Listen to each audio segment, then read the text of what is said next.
Boa noite a todos.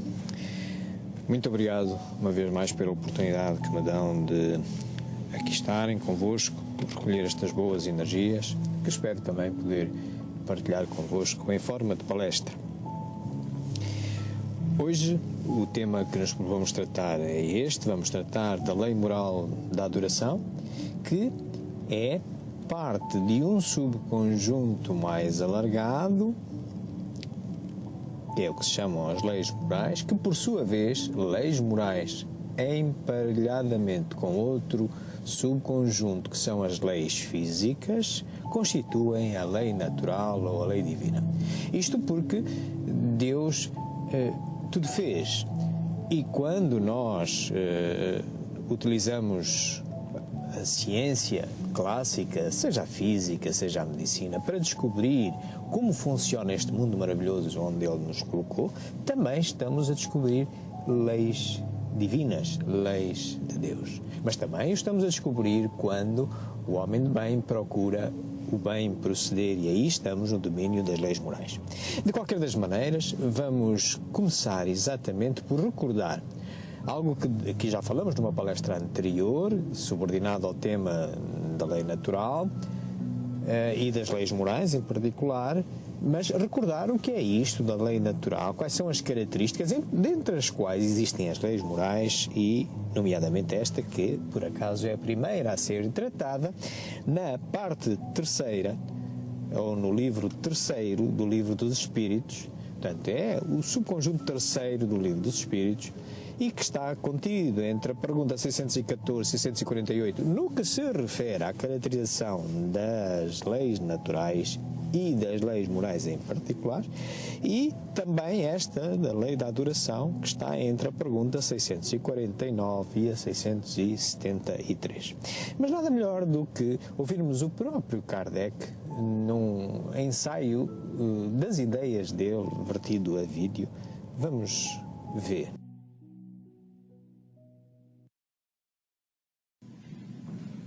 Os espíritos evoluídos nos ensinam que o ser humano que se liberta da matéria, por não priorizar as futilidades mundanas e por cultivar o amor ao próximo, aproxima-se da natureza espiritual.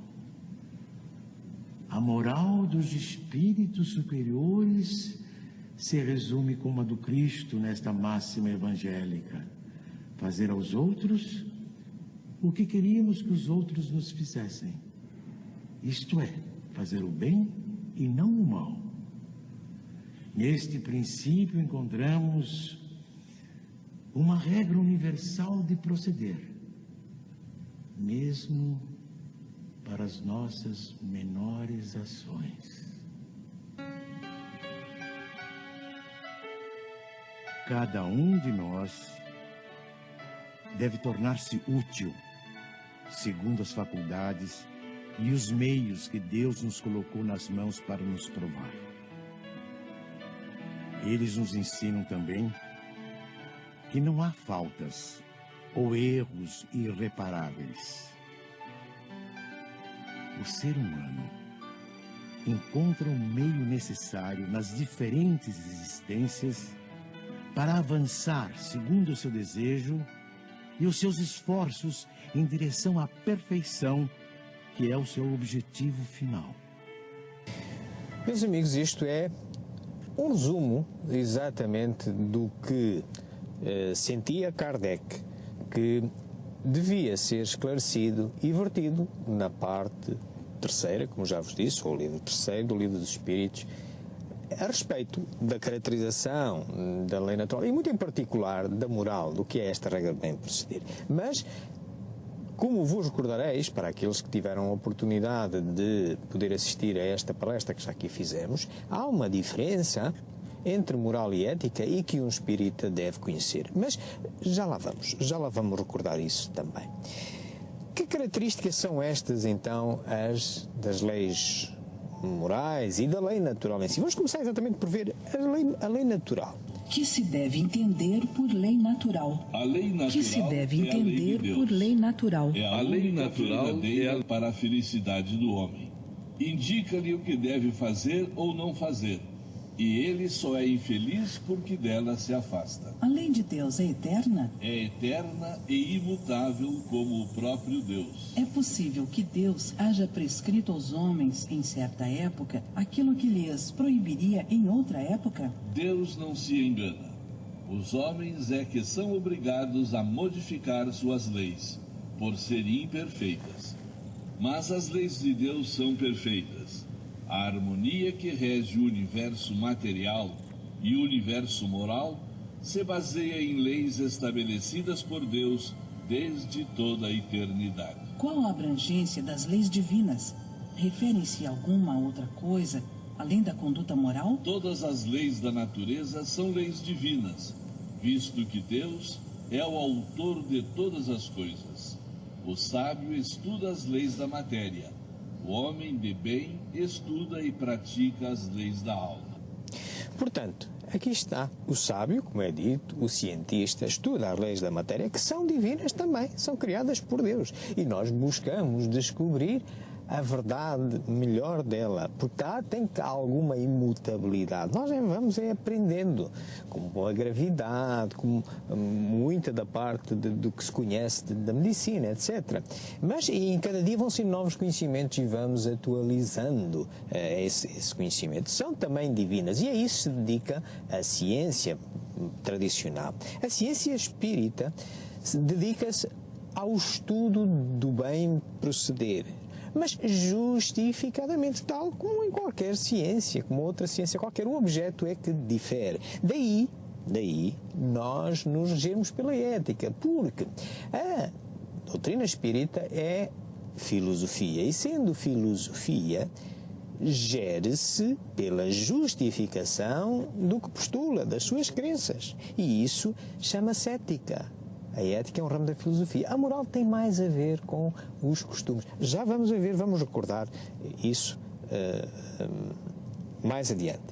Estas leis naturais, imutáveis, em particular aquelas que se dirigem ao comportamento humano, as leis morais, elas vêm impregnadas em todos nós. Nós vimos todos programados com elas. É fácil. Recordar-vos quando às vezes queres tomar uma determinada decisão e tendes consciência que estás naquela situação. Bem, perdoo-se o mal que me faz pelo bem que me sabe. A vossa consciência não vos abandona, pois não? A vossa consciência vai escutar bem, fazer o que vocês sentis uma voz lá dentro. Que essa voz é a nossa consciência. Nós todos vimos programados dessa maneira, como vimos também programados com a percepção de Deus. E claro, e vimos assim em todas as encarnações. E daí que o melhor conhecimento dessa lei, a descoberta dessa lei, se vai fazendo passo a passo ao longo de várias encarnações. É como várias experimentações que os cientistas vão fazendo e vão redescobrindo. E assim nós, na fieira das nossas encarnações, hoje pensamos já melhor, hoje já coisas que no passado se fazia porque se achava que era bem proceder, hoje nós, pelo conhecimento, já conseguimos justificar que assim não é. Vamos ver alguns exemplos de seguida. Também isso vem na nossa consciência, vem impregnar na nossa consciência. É o que nos diz o livro dos Espíritos. Bom, e o que é isto então do bem e do mal? O livro dos Espíritos diz-nos isto. Como se pode distinguir o bem do mal? O bem é tudo que é conforme à lei de Deus, e o mal é tudo que dela se afasta. Assim, fazer o bem é proceder de acordo com a lei de Deus. Fazer o mal é infringir essa lei. Muito bem, mas também temos uma outra questão, a 629. Que definição se pode dar da moral? A moral é a regra de bem proceder, isto é, de distinguir o bem do mal. Funda-se na observância da lei de Deus. O homem procede bem quando faz tudo pelo bem de todos, porque então cumpre a lei de Deus. chamo a vossa atenção que o que aqui está dito funda-se na observância da lei de Deus. Isto é, não há aqui um sinal de absoluta igualdade. Não é a moral, é a observância da lei de Deus. Não, funda-se. Porquê? Porque, de facto, é inapreensível. As leis naturais são tão perfeitas que nós estamos ainda longe de lá chegar. Então nós temos que ir pouco a pouco conhecendo esse bem proceder. E claro, isso vem pelo que nós vamos dizendo que é bem proceder. Vamos estudando e vamos dizendo, neste momento e neste contexto é bem proceder desta maneira. Mas não podemos dizer que amanhã isto não possa haver um conhecimento melhor, exatamente pelo esforço da ética. Vamos reparar que, e já dissemos isso nessa outra conferência, que o Espiritismo pauta-se pela ética e influencia a moral. Isto é, porque o Espiritismo é uma filosofia, o Espiritismo tem que se pautar pela ética, tem que se pautar pelo mesmo raciocínio lógico, racional da filosofia. E então há um ramo que efetivamente estuda a moral, estuda o bem proceder, ok? E então, pelo conhecimento e justificadamente, porque de uma filosofia se trata, o comportamento correto, que por sua vez impulsiona a alteração dos comportamentos morais das sociedades, o Espiritismo tem que poder dizer o que é bem e o que é mal. Isto é, o mal é sempre o mal. Mesmo que todos o pratiquem, e o bem continua a ser mesmo que ninguém pratique. Certo? Todo mundo faz, nunca pode ser justificação para o espírita. Dou-vos um exemplo, em forma de anedota. Imaginai uma dessas salas de espetáculo. Antigamente havia muitos cinemas assim, mas ainda há uma sala de espetáculo que tem uma plateia e um balcão. E está um senhor sentado, antes do espetáculo, sentado no meio da plateia e com os pés em cima de duas cadeiras da fila da frente. Está ali, assim, numa boa. Imediatamente antes de começar o espetáculo, o senhor que está encarregado da sala vem ter com ele e de uma forma irónica mete-se com ele e diz assim: bem, amigo, só precisa mesmo é de uma cervejinha, não é? E ele diz: não, o que eu preciso mesmo é de uma ambulância, é que eu caí ali de cima. Isto é, ele caiu do balcão. Ora bem, moralmente, para o senhor encarregue da sala, era incorreto aquele procedimento, e a todos, sem mais sabermos, também julgamos que é mau proceder. Não está bem, não são posturas que se tenham num local público. Mas, chegado lá, vendo as causas primeiras, afinal está correto. Estão a ver a diferença entre a moral e a ética? Por exemplo, há aqui senhoras que usam calças. Bom, hoje em dia é moral, é bem proceder as senhoras usarem as calças. Mas foi sempre assim, aqui em Portugal? Não. As senhoras mais antigas, as pessoas mais antigas, vão se recordar que aqui há umas décadas atrás as senhoras não podiam andar de calças.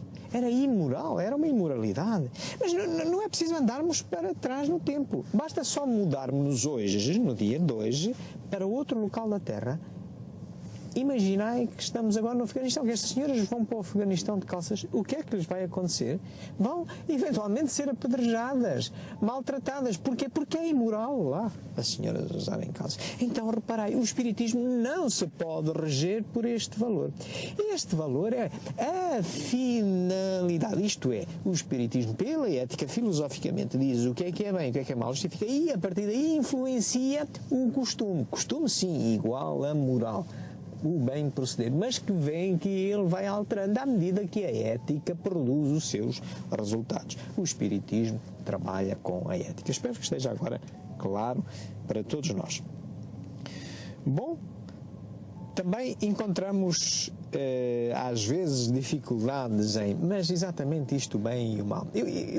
Como é que distinguir, uma forma mais prática de distinguir, etc., quando não tenho possibilidade de documentar-me rapidamente, estudar rapidamente. E o que é que eu faço? Bem, no próprio Livro dos Espíritos encontramos 3 perguntas que são essenciais para nos responderem a isto. E eu costumo até associá-las numa metáfora de uma moeda de euro. É a pergunta 632, a 633 e a 642. Imaginai uma moeda de euro. Nós, com o que é que nos relacionamos? Relacionamos um grande conjunto é com o nosso próximo, com o ser humano. Essa é a cara da moeda de ouro, da moeda de euro da sociedade. Na outra cara da moeda de euro temos tudo aquilo com que nós nos relacionamos e que não sejam o ser humano, não seja a sociedade humana. O que é a natureza, os animais, os vegetais, tudo o que está à nossa volta. Essa é a outra face da nossa moeda de euro. Ora bem, olhando agora para a moeda de euro, a face que está vocacionada para a sociedade, nós começamos por encontrar a regra da reciprocidade. Jesus disse: vê do que querias que vos fizessem ou não vos fizessem, tudo se resume nisso. Portanto, é não fazer aos outros, não queres que façamos a nós, é não fazer o mal. Isto vem na pergunta 632. Mas atenção, a moeda de ouro, como sabem, tem uma parte interior de prata e uma parte exterior, digamos, de ouro. O ouro é mais valioso que a prata. E também há um procedimento mais valioso ainda. Isto é, não basta nós não fazermos o mal ao próximo. É preciso, e é o que custa ainda mais, é fazer todo o bem para evitar o mal maior. Aí ocorra, que vem na pergunta 642. Isto é, por exemplo, eu estou a ver um amigo meu que está a passar uma situação idêntica que eu já passei e está à beira de tomar uma decisão que eu também considerei tomá-la e vi que era errada, e da minha experiência resultou errada. E eu tenho duas opções. Eu disse: bem, eu não me vou aborrecer, vou contrariá-lo, ele não vai ficar aborrecido comigo, ele que bata com a cabeça e há de aprender. Mal. Fazer o bem, todo o bem possível para evitar o mal, é eu ter a coragem de, com calma, dizer-lhe: meu amigo, eu quando estive na tua situação, pôs-me isto e eu cheguei à conclusão que esse caminho não é bom. Tu farás o que entenderes, mas a minha consciência impele-me que tu lhe digas. Ele pode bravostar, mas pelo menos vocês farás tudo o que quiseres, mas acho que devo dizer, pelo menos tentei. Entendem? Esta é a parte de ouro da moeda. Na outra face da moeda vem exatamente a nossa relação com tudo que não é a sociedade humana. Chamemos-lhe a natureza. E aí impera a regra do evitar o excesso. Na pergunta 183 está bem dita. Portanto, e está lá dito que a lei natural traça para o homem o limite das suas necessidades. Se ele ultrapassa esse limite, é punido pelo sofrimento. Se vocês comem demais, é natural que sintam mal de estômago. Estão a ver? Portanto, é lícito, é bem proceder eu matar um animal para comer. É bem proceder eu matar um vegetal para comer. É mau proceder eu matar um animal por prazer, caçar um animal por prazer, desperdiçá-lo, não comer, não dar um fim útil, tal como um vegetal. É mau proceder eu cortar um vegetal, matar um vegetal e desperdiçá-lo. Se não for para o alimentar ou para evitar um outro mal, uma erva daninha, enfim. Pronto. Mas é o bom senso, é o que nos diz, é os excessos, é regular o excesso. Tá? Muito bem. Então, pode-se perguntar também... São absolutos para todos os homens? A lei de Deus é a mesma para todos, mas o mal depende principalmente da vontade que se tenha de o praticar. O bem é sempre o bem, e o mal é sempre o mal, seja qual for a posição do homem. A diferença está no grau de responsabilidade. Portanto, já vimos que não há aqui uma questão absoluta. Isto é, ela é influenciada pela intenção com que se pratica. É diferente, nós até temos isso na nossa justiça, é diferente. Nós, o mesmo crime é diferente de ser praticado com intenção ou sem intenção. O próprio juiz na nossa justiça humana dá penas diferentes a pessoas que cometem o mesmo crime, dizendo que tem como atenuante ter sido involuntariamente. Por exemplo, imaginemos que vocês vão numa estrada e do nada, não há passadeira, não há nada, surge-vos alguém que vos salta para a frente e vocês, sem querer, atropelam. Isto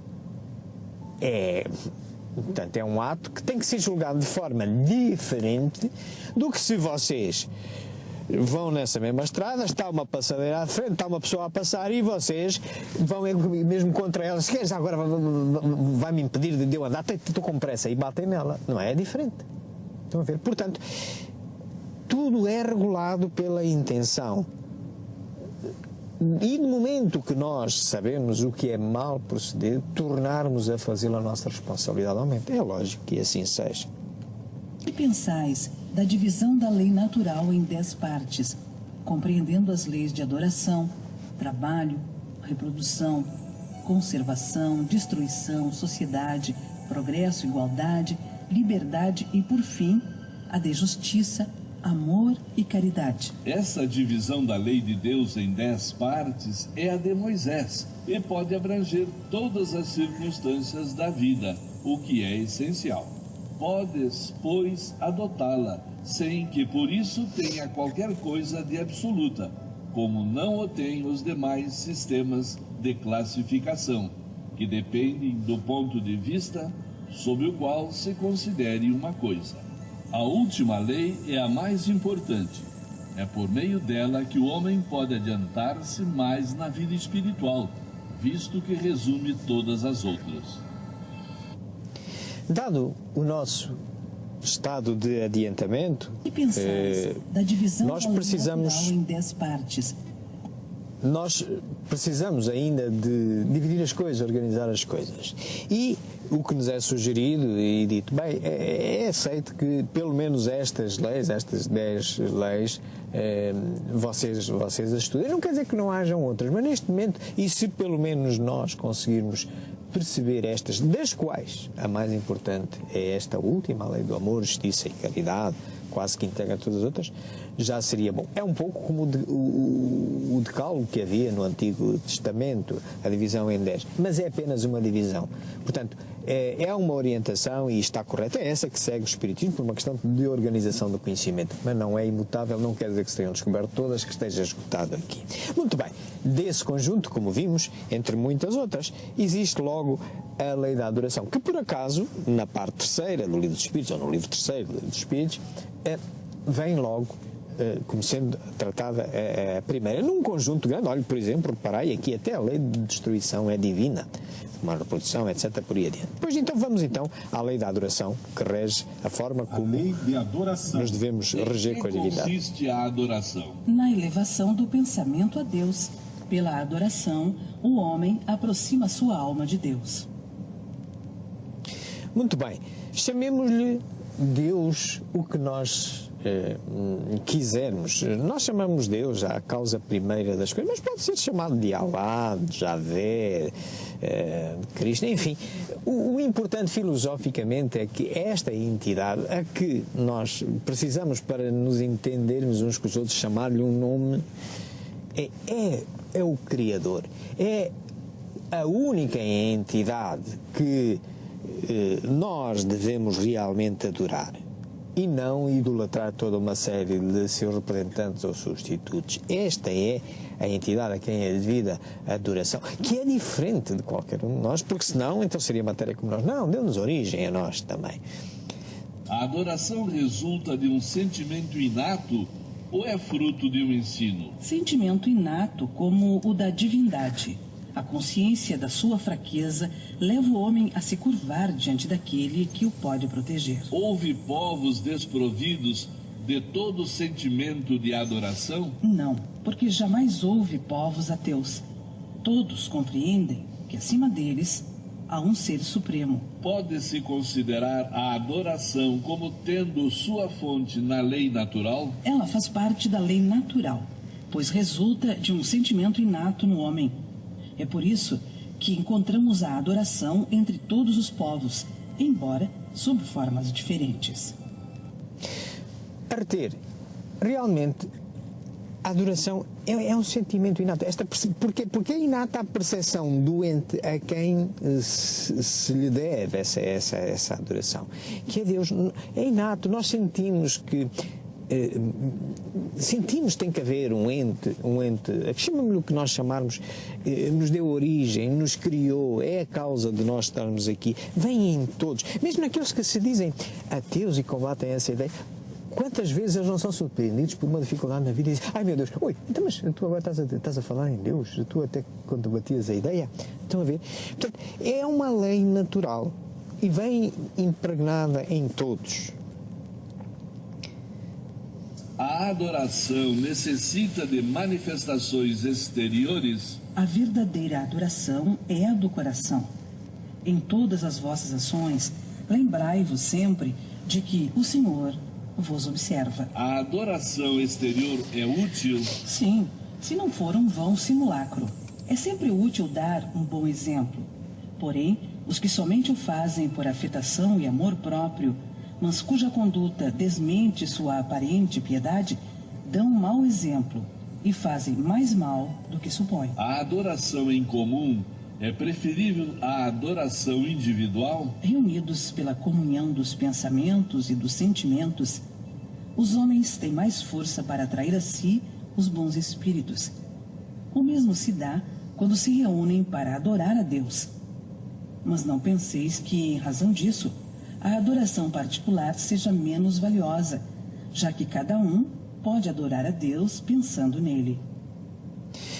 Portanto, meus amigos, a adoração tem que ser do coração. De nada vale estarmos a ser ostensivos que estamos a adorar a Deus e mostrar, quando é apenas para mostrarmos isso, não. Sejamos recatados, importemos-nos com as questões sérias, a adoração do coração. E claro, ela é fácil de perceber que se eu juntar as minhas forças com outro, os dois temos mais força. Então, se nós fizermos uma prece, os dois de coração, tem mais força do que só um. Mas não quer dizer que tenha menos a nossa, não, é que é somada. Daí que sempre que pudermos adorar a Deus em conjunto, devemos fazê-lo, porque a força é maior. Mas não o devemos deixar de fazer, mesmo que individualmente, mesmo quando estamos sós, mas façamos-lo do coração. Está certo? Muito bem. Vida contemplativa. Os homens que se entregam à vida contemplativa têm algum mérito aos olhos de Deus, já que só pensam nele e não fazem mal a ninguém? Não, pois se não fazem o mal, também não fazem o bem e são inúteis. Aliás, não fazer o bem já é um mal. Deus quer que se pense nele, mas não quer que se pense apenas nele, pois deu ao homem deveres a cumprir na terra. Aquele que se consome na meditação e na contemplação nada faz de meritório aos olhos de Deus, porque sua vida é toda pessoal e inútil à humanidade. E Deus lhe pedirá contas do bem que não houver feito. Então, haver aqui uma ligação com aquela pergunta que víamos há pouco da 642, o ouro, a orla de ouro da moeda de euro. Ora, aqui está. Isto é, aquele que se dedica só a contemplar-se em recolhimento, bem, ele não faz o mal a ninguém, mas também não faz o bem, e isso só por si, não fazer o bem é um mal. Isto é, a pergunta 642 diz fazer todo o bem para evitar o mal. Ok? Portanto, nós estamos aqui para ser úteis, para ajudarmos os outros. Esta pergunta tem que ver e está ligada neste particular com uma outra lei, que é a lei da reprodução, em que trataremos das questões do celibato. O celibato, quando é egoísta, não aproveita a ninguém. Ok? Quando é em função dos outros, tudo bem. Mas, portanto, esta vida contemplativa, meus amigos, a nossa prece, a nossa adoração tem que ter um fim útil. Ajudar-nos, mas ajudar também os outros. Daí que, como vocês se recordam, e só recordando a metáfora da moeda de euro, cá está a pergunta 642 de que falávamos há bocadinho. Portanto, há que fazer o bem. Só não fazer o mal só não fazer o bem já é um mal por si. Portanto, há que fazer o bem, tá? Vamos agora olhar para as características da prece. Uma forma de adoração. A forma de adoração privilegiada de contacto com a divindade. A prece é agradável a Deus? A prece é sempre agradável a Deus, quando ditada pelo coração, pois para ele a intenção é tudo, e a prece do coração é preferível àquela que podes ler, por mais bela que seja, se for lida mais com os lábios do que com o pensamento. A prece é agradável a Deus quando dita com fé, com fervor e sinceridade. Mas não creiais que o sensibilize a prece do homem vão, orgulhoso e egoísta, a menos que signifique de sua parte um ato de sincero arrependimento e de verdadeira humildade. Portanto, meus amigos, a prece tem que ser sempre feita com o coração, tem que ser feita sem ostentação. Quantos de vocês, por exemplo, a maioria de nós fomos educados na religião católica, estão a recordar aquele episódio que infelizmente ainda muitas vezes se passa? Há alguém que se acerca de um padre e lhe paga 30 missas para fazer 30 missas por alma de um ente querido que entanto faleceu, mas nunca lá põe os pés em nenhuma. No entanto, faz questão de mostrar em público que vejam que ele está a pagar essas missas. Não vale, pouco ou nada vale isto. É importante é o coração. E isso sim, agrada a Deus essa prece. Qual o caráter geral da prece? A prece é um ato de adoração. Orar a Deus é pensar nele, é aproximar-se dele, é pôr-se em comunicação com ele. Pela prece, podemos fazer 3 coisas: louvar, pedir, agradecer. Quantas vezes só nos lembramos de pedir? Quantas vezes ignoramos estas outras 2 características que qualquer prece deve ter, que é louvar e agradecer? Aprendamos, lembramos-nos a próxima vez que tornarmos a fazer uma prece de louvar, de agradecer e, claro, também pedir, mas incluir também estas outras vertentes da prece. A prece torna melhor o homem? Sim, pois aquele que ora com fervor e confiança se torna mais forte contra as tentações do mal e Deus lhe envia bons espíritos para o assistir. É um socorro que jamais lhe é recusado, quando pedido com sinceridade. Como é que certas pessoas, apesar de orarem bastante, têm mau caráter, são ciumentas, invejosas, impertinentes, carentes de benevolência, de indulgência e algumas vezes até mesmo viciosas? O essencial não é orar muito, mas orar bem. Essas pessoas acreditam que todo o mérito está na maior duração da prece e fecham os olhos para os seus próprios defeitos. Para elas, a prece é uma ocupação, um emprego do tempo, mas não um estudo de si mesmas. A ineficácia não é do remédio, mas da maneira como é aplicado. Meus amigos, isto faz-me recordar as imensas ladainhas que às vezes vemos pessoas e religiosos endereçar e o pensamento deles está absurdo, porque estão repetitivamente a dizer uma determinada oração, uma determinada prece, mas a cabeça já não está lá, aquilo já são só os lábios a falar. E então, depois também, se arranjam uma prece maior, com 5 ou 6 páginas, isso parece que é melhor do que aquela que só tem 2 ou 3 palavras. Não, meus amigos, isto faz-me recordar aquela história, fazendo assim uma pergunta, assim, se uma prece leva 10 minutos a fazer, quanto levaria meia prece? Bom, não há meia prece. Ou há prece ou não há prece. Portanto, o que importa, o essencial não é orar muito, mas é orar bem. Mais vale uma precezinha de 1 segundo, mas de coração, que a gente está concentrado na nossa prece, do que 1000 segundos a debitar uma ladainha em que a gente já está no meio a pensar noutras coisas. Enfim, isto é só a boca a falar. Poderemos utilmente pedir a Deus que perdoe as nossas faltas? Deus sabe discernir o bem do mal. A prece não esconde as faltas. Aquele que pede a Deus o perdão de suas faltas só o obtém se mudar de conduta.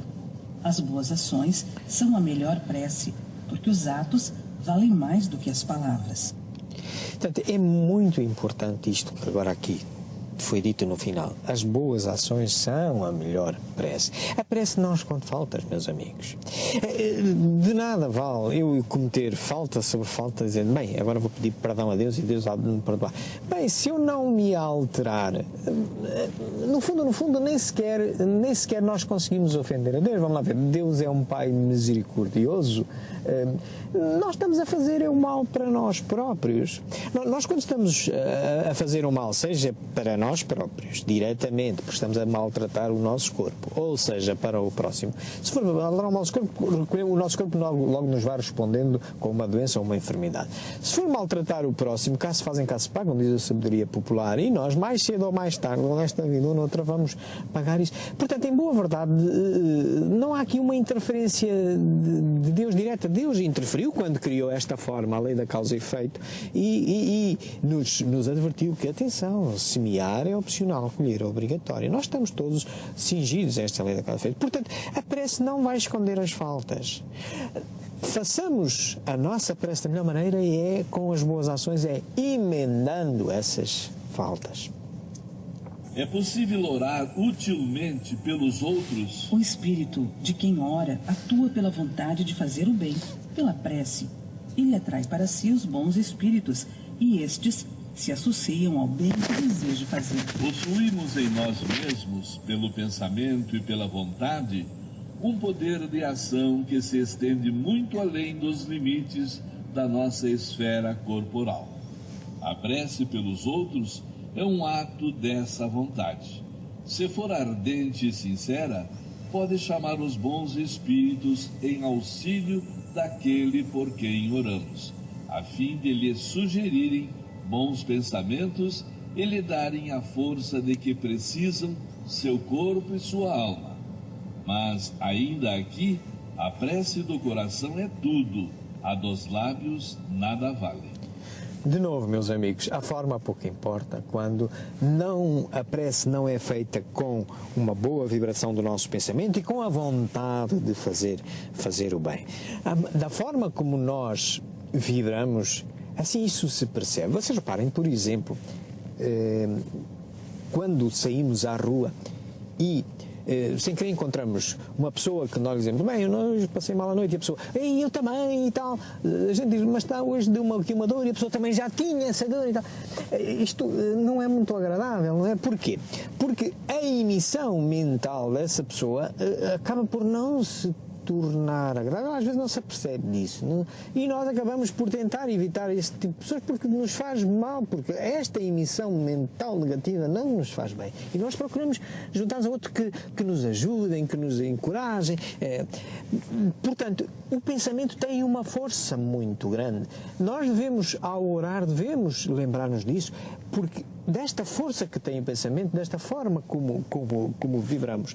E devemos ter a vontade de ultrapassar os nossos problemas, a vontade de querer ajudar os outros e não pôr só ali os lábios a dedilhar.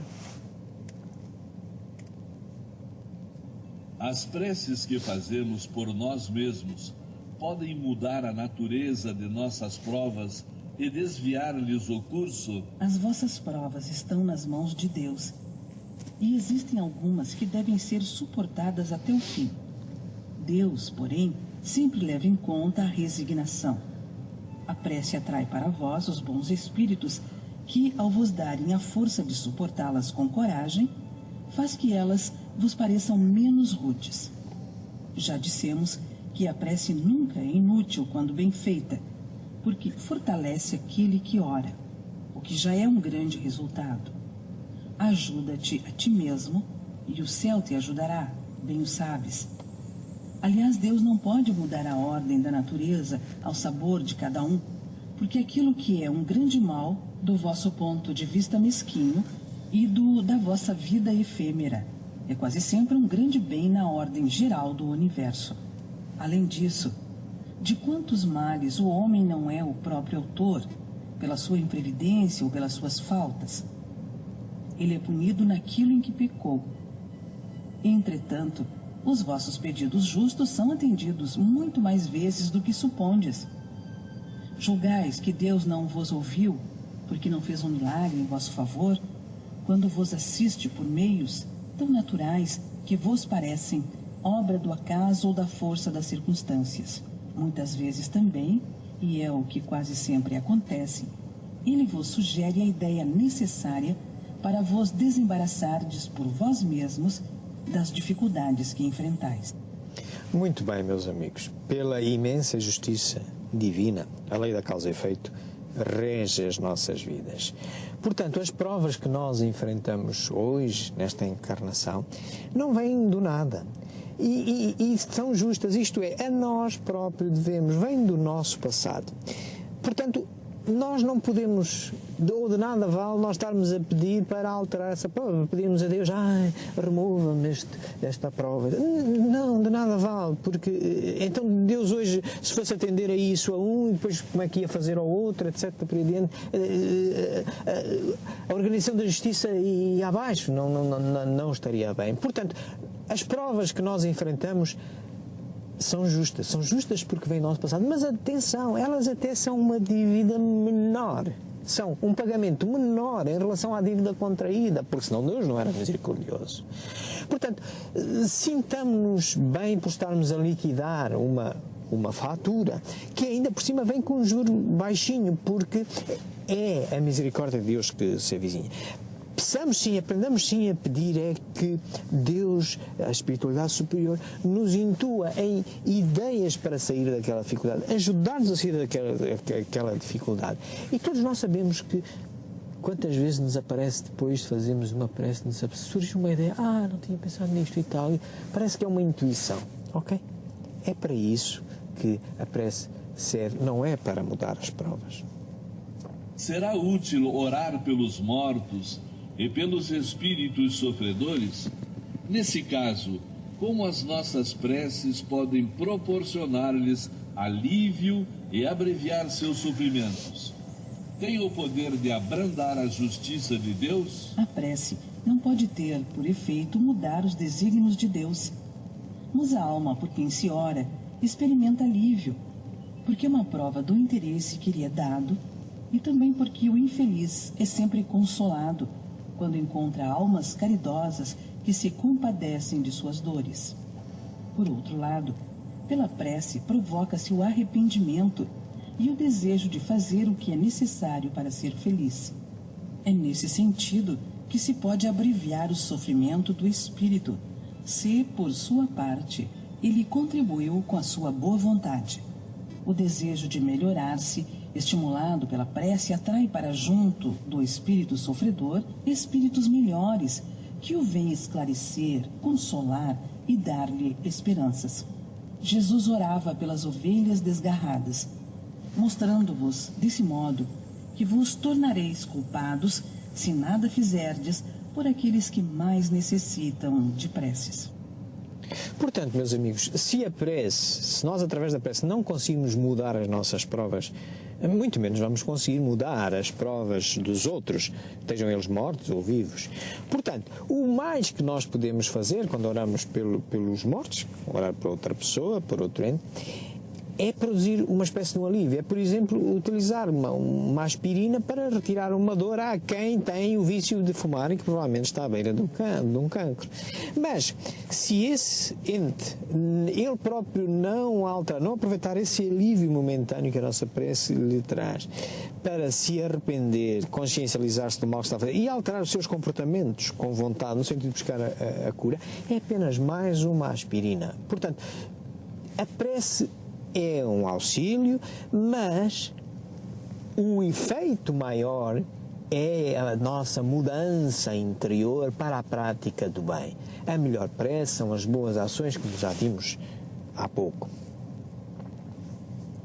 Pode-se orar aos espíritos? Pode-se orar aos bons espíritos, como sendo os mensageiros de Deus e os executores de suas vontades. Mas o poder deles é proporcional à superioridade que hajam alcançado e depende sempre do Senhor de todas as coisas, sem cuja permissão nada se faz. É por isso que as preces que lhes dirigimos só são eficazes se forem aceitas por Deus. Portanto, a adoração é devida apenas a um ente, a Deus. Claro que nós às vezes, para o representar, porque é difícil perceber a natureza de Deus, é uma natureza infinita, complexa, tão grande, que nós precisamos às vezes de socorrer-nos de representantes mais avançados, senhores como seja Jesus, os santos, enfim. Mas são apenas os carteiros. E portanto, o efeito da nossa prece não depende de se escolhemos o santo A, o santo B, Jesus, a nossa... Não. Depende do nosso coração e tem que ser aceito por quem de facto tem o poder para atender a prece, atender o efeito da prece, e esse é apenas Deus.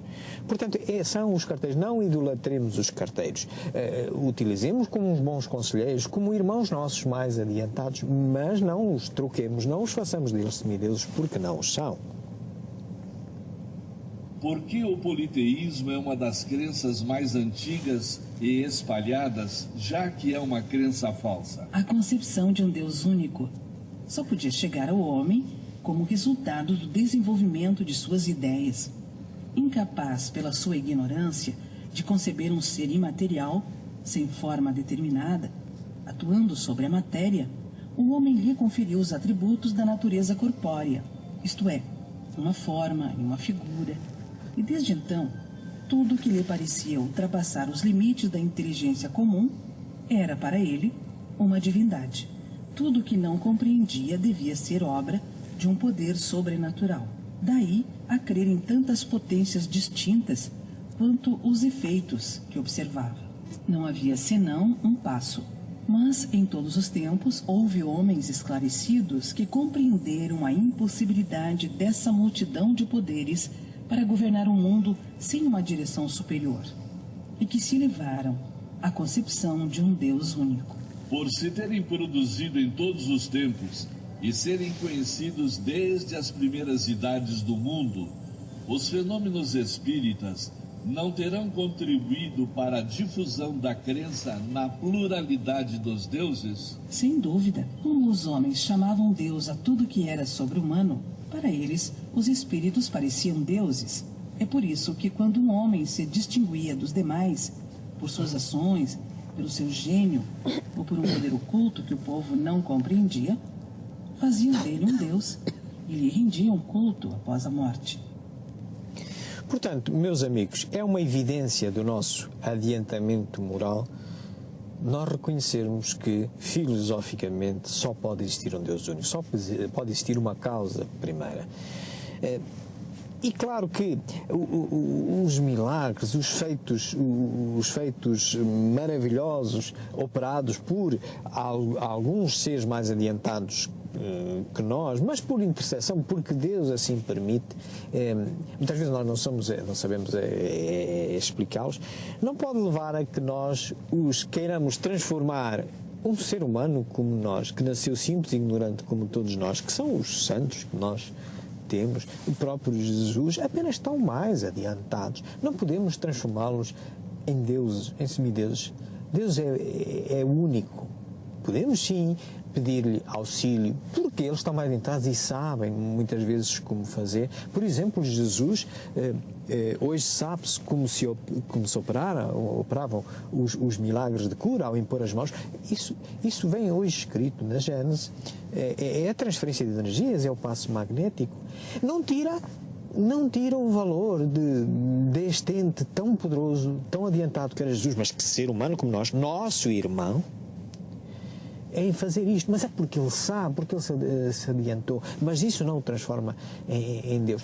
O que ele pôde fazer foi sempre em nome desse Deus único.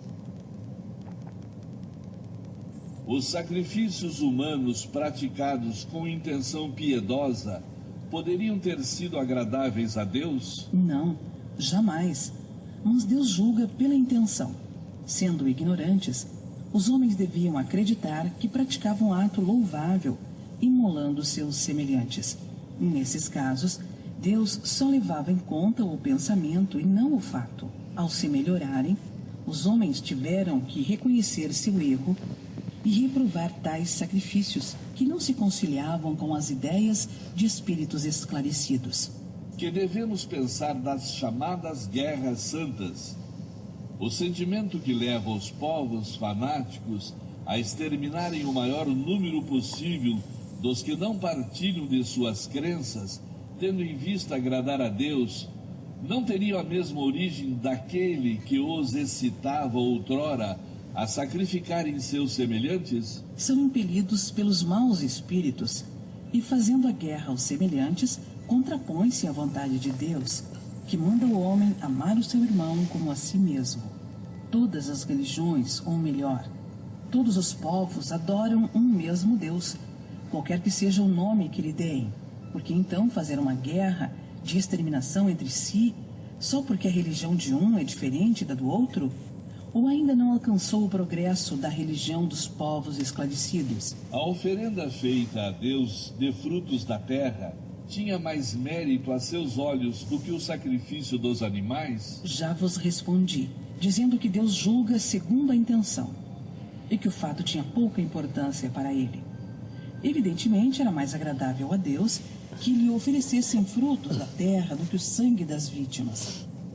Como já vos dissemos, e sempre repetiremos, a prece, feita do fundo do coração, é 100 vezes mais agradável a Deus do que todas as oferendas que lhe possais fazer. Repito que a intenção é tudo, que o fato nada vale. Meus amigos, guerras santas filosoficamente não as há. E são espíritos que estão imbuídos de ideias atrasadas, que querem impor a sua verdade. É uma questão de proselitismo, as cruzadas, enfim, foram levados seres humanos a ser reconhecidos santos exatamente porque matavam infiéis e propagavam, por exemplo, a fé cristã. Isto não é agradável a Deus. Uma religião é para nos unir. É por isso que o Espiritismo não é uma religião mais. Quando muito é o porvir das religiões. É para nos unir. Não há aqui guerras santas. O caminho para Deus pode seguir muitos caminhos. Nem só os espíritas lá chegam, nem só os cristãos lá chegam. Aliás, Cristo não era cristão, certo? Tampouco era espírita. E chegou lá. Estão a ver? Muito bem. Também muito importante os sacrifícios. Meus amigos, quanto nós às vezes vemos, quantas pessoas têm um procedimento no dia-a-dia que não querem corrigir erros e hábitos, maus hábitos que têm más ações. E então pensam redimir isso tudo num sacrifício, fazem uma promessa e depois sacrificam-se o seu corpo durante umas horas a andarem de joelhos à volta de determinada coisa. Enfim, a intenção conta, mas esse sacrifício não pode, não agrada a Deus. Não agrada a Deus o sacrifício em si, a forma, não agrada, porque um pai não quer ver o seu filho sofrer e Deus também não o quer. Melhor seria que estas pessoas mudassem a sua forma de pensar e percebessem, bem, a melhor prece que eu posso fazer é fazer o bem. É todos os dias eu emendar-me, e não é andar todo o ano a fazer mal e continuar a fazer repetidamente a mal, e depois pensando que depois vai cumprir uma promessa a um determinado santuário e sacrificar-se, encher os joelhos de sangue e ser absolvido das suas mágoas. Não, meu amor, não nos enganemos com isso, tá?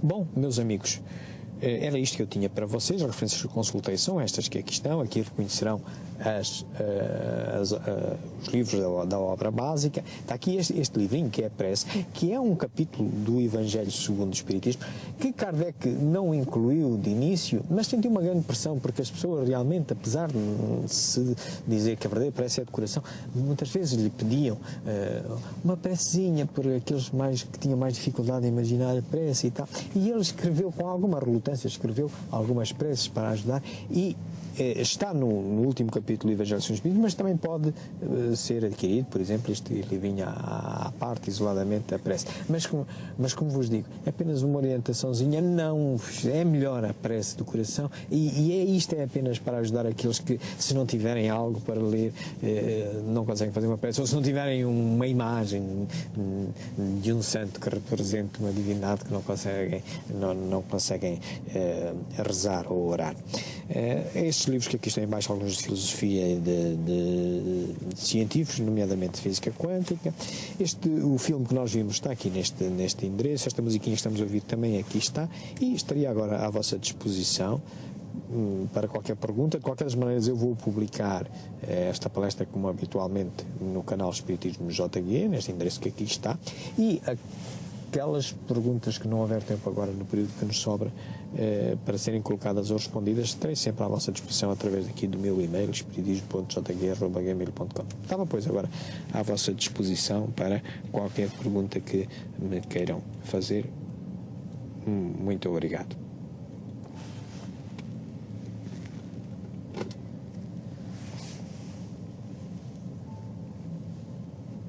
Vamos serenar, vamos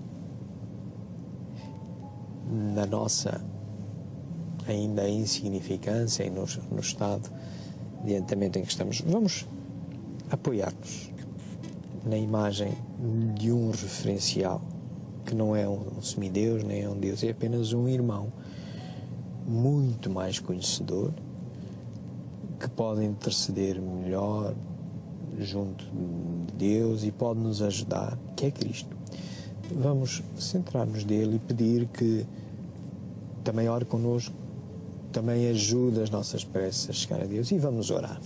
Vamos orar respeitando aquelas 3 vertentes que qualquer oração deve ter: louvar, agradecer e pedir. Então, comecemos por louvar ao Senhor pela obra maravilhosa, este universo maravilhoso em que todos os dias descobrimos um pouco mais, descobrimos um pouco mais das suas leis, sejam elas as leis físicas ou as leis morais. É uma obra grandiosa. Como também é grandiosa esta escola da vida, em que esta obra também se converte e nós nos revemos como alunos nesta escola para progredirmos em direção à felicidade, em direção à sabedoria. Mas agradecemos também, Senhor, o facto de estarmos aqui e agora, nesta encarnação e neste momento, cruzando-nos com esta doutrina filosófica moral, esta muleta, este apoio que nos permite racionalizarmos a nossa fé e encurtarmos esse caminho em relação ao progresso, errarmos menos, progredirmos mais depressa. Agradecemos essa oportunidade, Senhor, de realmente nos termos cruzado. Não é a única, isso é verdade, não é a única, mas é uma. E nós vos agradecemos. E agradecemos também toda a intercessão que nos vens reservando e que sempre nos reserva através dos irmãos nossos mais adiantados, que sempre estão disponíveis para fazer a caridade e nos ajudar. Mas por último, Senhor, porque ainda somos muito imperfeitos, aceitai que vos peçamos auxílio. Não vos vamos pedir para eliminar as provas que temos de passar. Isso não, já aprendemos que elas decorrem exatamente do exercício da vossa justiça divina, da lei da causa e efeito. E são para nós os testes, para nós evoluirmos nesta escola da vida.